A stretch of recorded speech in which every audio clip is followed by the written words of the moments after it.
Continuando o nosso estudo do livro O Passe como Cura Magnética, da doutora e pesquisadora Marlene Nobre.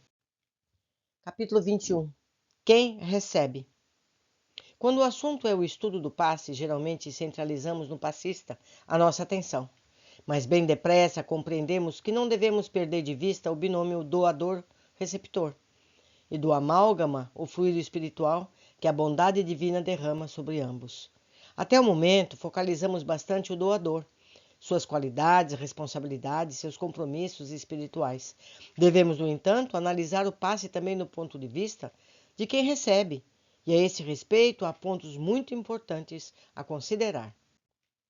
François Deleuze, um dos pioneiros do magnetismo, ressalta: no magnetismo, para o indivíduo agir sobre o outro, é necessário haver uma simpatia moral e física entre ambos. A vontade é a primeira condição para magnetizar. A segunda condição é a fé do magnetizador na sua capacidade. E a terceira é o desejo de fazer o bem. Livro de Deleuze, 1819. A vontade do passista em magnetizar é fundamental para a emissão e a qualidade do fluido magnético, que tem por base a sustentação, a fé, o desejo de fazer o bem. Sem a adesão da vontade do paciente, porém, todo o esforço será praticamente inútil, como ressalta Deleuze. Precisa haver simpatia moral e física entre ambos. Mesmer também chamou a atenção para o fato de que o magnetismo animal não curará certamente aquele que, ao sentir o retorno de suas forças, se volta para novos excessos. Antes de tudo, é indispensável que o doente deseje ser curado. Mesmer, 1781, citado por Paulo Henrique Figueiredo. Há pacientes que nada recebem. As irradiações magnéticas não penetram o veículo orgânico deles. Falta-lhe o estado de confiança. Sem a fé, é impossível reter quaisquer auxílio espiritual. No estudo do mecanismo do passe, André Luiz ressalta essa necessidade. Estabelecido o clima de confiança, qual acontece entre o doente e o médico preferido, cria-se a ligação sutil entre o necessitado e o socorrista, e por semelhante elo de forças, ainda imponderáveis no mundo, verte o auxílio na esfera superior, na medida dos créditos de um e de outro. Ao toque da energia emanante do passe, com a supervisão dos benfeitores encarnados, o próprio enfermo, na pauta da confiança e do merecimento de que há testemunho, emite ondas mentais características, assimilando os recursos vitais que recebe, retendo-os na própria constituição fisiopsicossomática, através das várias funções do sangue. Livro Mecanismos da Mediunidade, no capítulo 22. Quando assimila os recursos vitais, o paciente retém os benefícios fluídicos na corrente sanguínea, conforme já foi relatado. E todos nós sabemos da relação entre os elementos do sangue e o sistema imunológico ou a defesa do organismo. Assim, quanto mais intensa for a adesão da vontade do paciente, maiores benefícios recolherá. A melhora se dá na medida em que aceita a intervenção espiritual, porque passa a centralizar as próprias radiações sobre as suas próprias células, regulando-lhe os movimentos, corrigindo suas atividades, mantendo suas manifestações dentro de normas desejáveis. Uma vez estabelecida a recomposição, volve a harmonia orgânica possível, assegurando à mente o governo sobre seu organismo de manifestação. A adesão da vontade de quem recebe o passe é, portanto, de crucial importância, tendo em vista que toda cura é, antes de tudo, uma autocura.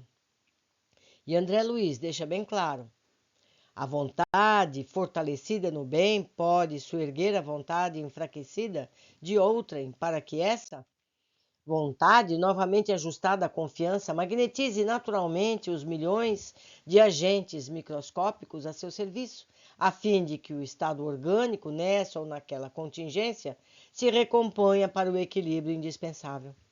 Vamos relatar uma pesquisa realizada no Hospital das Clínicas de São Paulo, que mostra uma porcentagem de 10% de pacientes refratários ao tratamento com jorei.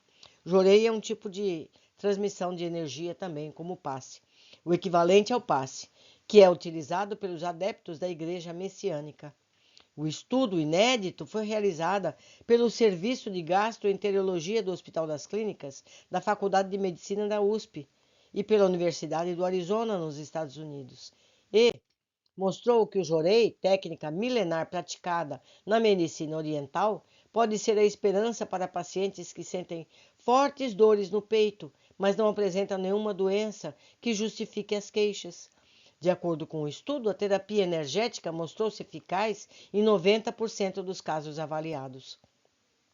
A pesquisa envolveu 40 pacientes com dores torácicas, não cardíaca, com idades entre 50 e 75 anos. Para o trabalho, os pesquisadores dividiram os pacientes em dois grupos. Um recebeu 3 sessões de jorei por semana, de 30 minutos cada uma, um total de 18 sessões. O outro grupo foi medicado somente com a terapia utilizada atualmente para o combate à dor. Os casos tratados com a terapia milenar apresentou 90% de melhora no quadro clínico, enquanto que os casos tratados com medicamentos, apenas 40%. A dor torácica é a segunda causa mais comum na região do peito após a dor cardíaca e acomete 30% da população. São pessoas com idades entre 50 e 75 anos que procuram o pronto-socorro do Hospital das Clínicas devido a dores no peito, cujos exames cardiológicos revelam-se normais. A hipersensibilidade da função esofágica, associada a contrações involuntárias muscular ao longo do esôfago, são as possíveis causas responsáveis pela patologia. No Hospital das Clínicas, atende mensalmente, em média, 50 pacientes, geralmente encaminhados por cardiologistas para investigação da dor peitoral, cujo tratamento até então é um desafio. Para o gastroenterologista brasileiro Tomás Navarro Rodrigues, responsável pela pesquisa, os bons resultados obtidos abrem perspectiva para uma nova abordagem terapêutica. É provável que o jorei seja adotado futuramente pela clínica gastroenterológica do Hospital das Clínicas. Como circulam as forças radiantes no receptor? Como vimos, a energia transmitida pelos benfeitores espirituais circula primeiramente na cabeça dos médiuns passistas, e ao mesmo acontece na cabeça do beneficiário, ao toque da força radiante. O pensamento influi diretamente tanto na doação dos princípios curadores, quanto na recepção deles. Ninguém deve subestimar, portanto, a importância da mente. A partir da ligação mental com o mentor, o médium passa a irradiar através das mãos chispas luminosas, comunicando-as aos pacientes que as recebem da mesma forma por meio do halo vital ou aura, primeiramente na cabeça, depois onde tenha mais necessidade. Eu lembro aqui vocês que eu já comentei, uma criancinha muito jovem, quando recebeu o passe, pediu ao passista que a ensinasse a fazer aquelas estrelinhas. A menina viu as energias radiantes. Isso é muito interessante. Continuando. A ideia iluminada pela fé e pela boa vontade estabelece a ligação do médium com os espíritos amigos que atuam sobre as bases. Recordando o que dissemos, sejam quais forem os gestos ou trejeitos adotados pelo passista, muitos costumam levantar as mãos para o alto, por exemplo, pensando em favorecer o contato com as forças superiores. Na verdade, nada disso importa, porque a primeira e mais importante ligação com o mentor dá-se sempre através da cabeça, da mente e não das mãos. E eu faço uma observação: a necessidade do médium não estar pensando em outras coisas, no que ele deixou no fogo, a roupa que ele tem que secar ou o trabalho.